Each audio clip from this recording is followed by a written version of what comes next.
This channel does not promote any violent, harmful, or illegal activities. All content provided by this channel is meant for an educational purpose only.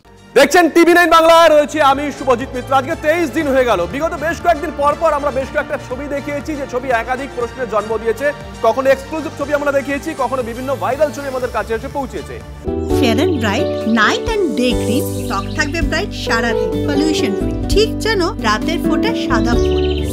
সারাদিন happy bright skin. আর এবার একই সঙ্গে দুটো ছবি দেখাবো। PCR কে বলবো একই সঙ্গে দুটো ছবি দেখাতে। স্ক্রিনে আপনারা দেখছেন দুটো ভিন্ন জায়গা থেকে ছবিগুলো আমরা পেয়েছি। কোন কোন জায়গা সেটা আমরা লিখে দিয়েছি নিচে। একটা কলকাতা পুলিশের দেওয়া ছবি, আরেকটা জুনিয়র চিকিৎসকদের দেওয়া ছবি। ছবি দুটো ভালো করে দেখুন, খুব ভালো করে ছবি দুটো দেখুন। একটি ছবি কলকাতা পুলিশের তরফ থেকে দেওয়া হয়েছে, একটি ছবি দেওয়া হয়েছে জুনিয়র চিকিৎসকদের তরফ থেকে। জুনিয়র চিকিৎসকদের তরফে যে ছবি দেওয়া হয়েছে সেই ছবিতে আমরা একটা রেড মার্ক করে দিয়েছি, একটা লাল মার্ক করে দিয়েছি। ইনি কে, এই নিয়েই প্রশ্ন উঠছে। ইনি কি আউটসাইডার কেউ, বহিরাগত কেউ?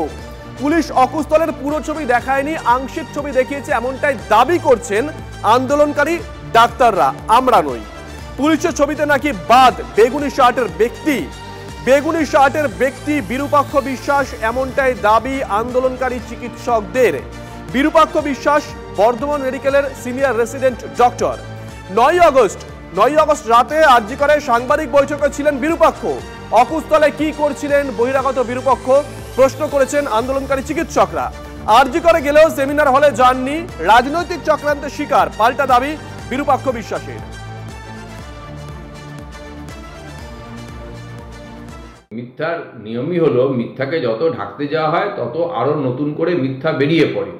এখন এই কলকাতা পুলিশ মিডিয়ার দেখানো এরকম ছবির পিছনে দৌড়চ্ছে কেন? কারণ হচ্ছে তার নিজের মধ্যে একটা অপরাধ এবং অপরাধ বোধ, তাকে চাপার প্রবণতা এইটা কাজ করছে খুব স্বাভাবিকভাবেই। আবার সেইটা করতে গিয়ে ছবিটাকে ক্রপ করে দেখানো হচ্ছে, সেখানে আরও মিথ্যা ধরা পড়ে যাচ্ছে। কারণ ওখানে দেখাই যাচ্ছে একজনের হাত কাটা, হাত ছাড়া শরীরের বাকি অংশটা দেখা যাচ্ছে না, এবং খুব গভীর সন্দেহ, সেই হাইলি সাসপিসিয়াস সিনেমার ভাষায়, যে ওইটা হচ্ছে যে বিরূপাক্ষ বিশ্বাস হওয়ার খুব সম্ভাবনা রয়েছে, এবং সামনে অভিজ্ঞকে দেখা যাচ্ছে। তারপরে তাদেরকে আড়াল করতে চাইছে। তাহলে এরা তো চিহ্নিত ক্রিমিনালস, এদেরকে পুলিশ আড়াল করতে চাইছে। আমি জানি না পুলিশের অফিসার যারা এর সাথে যুক্ত হচ্ছেন তারা কি করে নিজের পরিবারের কাছে মুখ দেখাবেন। ক্রাইম সিন যেখানে বডিটা পাওয়া গেল লেডি মেডিকেল অফিসারের, সেখানে আমরা দেখলাম যে অসংখ্য মানুষ সেখানে ঢুকে গেছে, যারা ওখানে অথরিটি নয়, আরজিকর মেডিকেল কলেজ বা স্বাস্থ্য দপ্তরের এবং এই সংশ্লিষ্ট নয়, তারা অনেকেই সেখানে ঢুকে গেছে। এবং যেটা ছবি এখানে ভাইরাল হয়েছে, পোস্ট হয়েছে, আমরা দেখতে পাচ্ছি সেই ছবিতে অনেকেরই ছবি আমরা দেখতে পাচ্ছি। অথচ পুলিশ কমিশনার যে ছবি এখানে প্লেস করছে, সেখানে দেখা যাচ্ছে বেশ কয়েকজনের ছবি কেটে বাদ দেওয়া হয়েছে, এবং সে আমরা মনে করি যে তাদেরকে আড়াল করা হচ্ছে। এখানে ডিপ কালার চেক শার্টওয়ালা ছবি যেখানে ছিল, যাদের নাম উঠে আসছে যে এরা ফ্যাক্ট সাপ্রেস করার জন্য সেখানে গিয়েছিল, তাদের মধ্যে কেউ হতে পারে। অতএব এই সার্বিক যে বিষয়টা, যে ছবিটা উঠে এসে, এটা অবশ্যই সিবিআই হাতে তুলে দেওয়া উচিত, এবং এখানে কারা কারা ছিল সবাইকে এই তদন্তের আওতায় আনা উচিত। আমরা মনে করি যে বিচার বিভাগের তদন্ত আজকে শুরু হোক। বিরূপাক্ষ বিশ্বাস, তিনি কি সেদিনকে ওখানে উপস্থিত ছিলেন, অকুস্থলে উপস্থিত ছিলেন? তাকে প্রশ্ন করেছিলেন আমাদের সহকর্মী তন্ময় প্রামাণিক। কি বলেছেন ডক্টর বিরূপাক্ষ বিশ্বাস, শুনুন। ইনার রুমে দেখা যাচ্ছে বেগুনি কালারের জামা, চেক, বেল্ট, প্যান্ট, খাকি, এক ব্যক্তিকে যিনি একদম অকুস্থলে দেহ থেকে 2-1 ফুট দূরে দাঁড়িয়ে রয়েছেন। আমি সেমিনার রুমটা কোথায় সেটাই জানি না, সংবাদ মাধ্যমের সূত্রে জানতে পেরেছি সেটা নাকি এমার্জেন্সি বিল্ডিং এ, প্রথম কথা। দ্বিতীয় কথা, WBMC থেকে যে টিমটি গিয়েছিল সেই টিমটি মেডিকেল কলেজে, মানে আরজিকর মেডিকেল কলেজে সেই দিন অনেকটা দূরে, মানে যেখানে জমায়েত ছিল সব জায়গায়, সেখানে দাঁড়িয়েছিল। আর আমাকে নিয়ে যারা অভিযোগ তুলছে, যতদূর আমি জানি যে কোনো অভিযোগই নেই।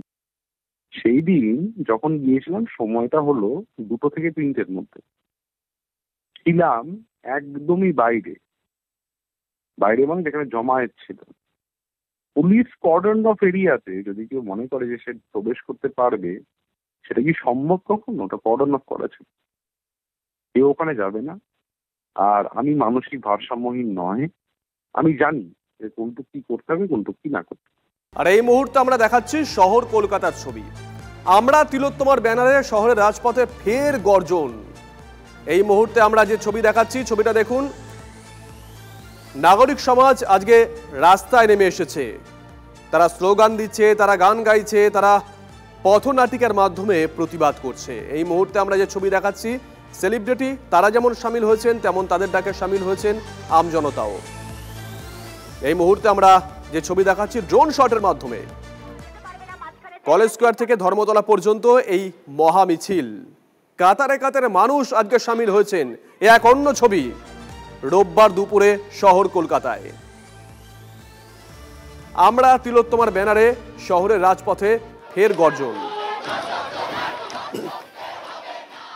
বাদশা মৈত্র, সৃজিত মুখোপাধ্যায়, উষসী চক্রবর্তী,